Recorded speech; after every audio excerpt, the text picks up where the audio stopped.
U.S. forces would all but end their decade-long focus on training Afghan troops under the plan, which is being discussed in talks with the Taliban and was devised in part to appeal to President Trump.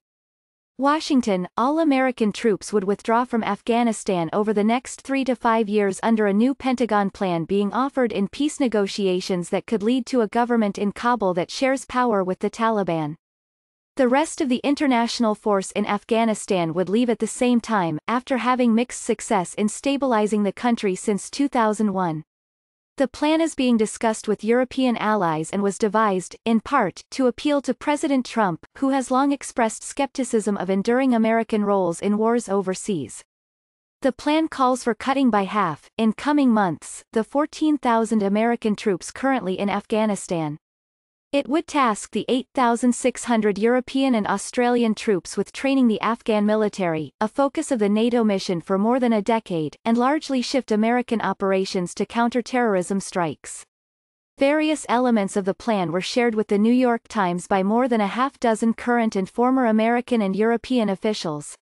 It intends to help talks with the Taliban that are being led by Zalmay Khalilzad, the American special envoy. So far, the plan has been met with broad acceptance in Washington and NATO headquarters in Brussels. But American officials warned that Mr. Trump could upend the new plan at any time. And officials said that even if the peace talks broke down, the United States would go forward with shifting to counter-terrorism missions from training Afghan forces. Until the final withdrawal, several thousand American forces would continue strikes against al-Qaeda and the Islamic State, including on partnered raids with Afghan commandos. The counter-terrorism missions, and the military's dwindling presence, are also critical to allowing the CIA to operate in Afghanistan. Lieutenant Col. Kone Faulkner, a Pentagon spokesman, said no decisions had been made as peace talks continued. The Defense Department is considering all options of force numbers and disposition, Colonel Faulkner said. But European allies said they had been consulted about the proposal, a stark contrast to Mr. Trump's surprise announcement in December to withdraw American forces from Syria. The Europeans are perfectly capable of conducting the training mission, James Stavridis, a retired American admiral and former top NATO commander who is now with the Carlyle Group private equity firm. It is a smart division of labor to have the United States shift the bulk of its effort toward the Special Forces mission and having the Europeans do the training mission. Mr. Stavridis said the two missions would be coordinated, including American logistical support and military backup for the European troops. On Monday, American diplomats met with the Taliban in Qatar in the highest-level negotiations yet, including the attendance of Gen. Austin S. Miller, the commander of the international mission in Afghanistan. The negotiations paused on Wednesday and are set to resume on Saturday.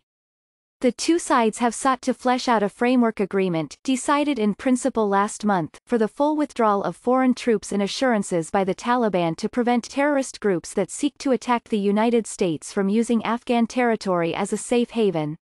The Afghan government has not been a part of the negotiations because of Taliban reluctance to talk to President Ashraf Ghani or his envoys. The prospect of an American military withdrawal has raised fears across the world that it could lead to the fall of the Western-backed government in Kabul and a return to the extremist rule of the Taliban. Before it was ousted in 2001, the Taliban was accused of human rights abuses, prohibited girls from attending school and imposed harsh penalties on accused heretics. American officials have said any deal to withdraw international forces from Afghanistan must involve a ceasefire agreement and the inclusion of government leaders in the negotiations. In a speech on Thursday in Kabul, Mr. Ghani warned Afghan security forces to be prepared for possible Taliban attacks ahead of any peace deal. Peace is not easy, it needs courage and bilateral honor, Mr. Ghani said. European officials have previously said they would rapidly pull their forces from Afghanistan if the American military was shown too small to provide logistic support. American officials said enough troops would remain, even if they were cut to 7,000, to continue the European training mission as outlined in the Pentagon's plan. In some respects, the focus on counter-terrorism missions in Afghanistan is an endorsement of a plan by Vice President Joseph R. Biden Jr. as the Obama administration debated its own war strategy in 2009. Mr. Biden's proposal was ultimately rejected in favor of a counterinsurgency plan, which called for training local forces and a surge of American troops, as pushed by Gen. Stanley A. McChrystal, who was then the top commander in Afghanistan.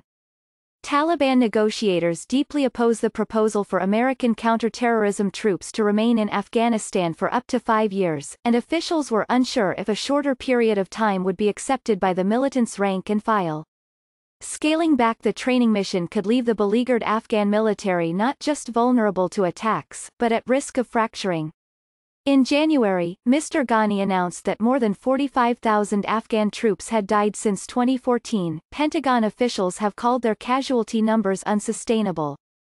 Despite pouring billions of dollars into the Afghan military for more than a decade, Pentagon audits show that a renewed effort to modernize the fledgling Afghan Air Force will most likely not be self-sufficient until the mid-2030s.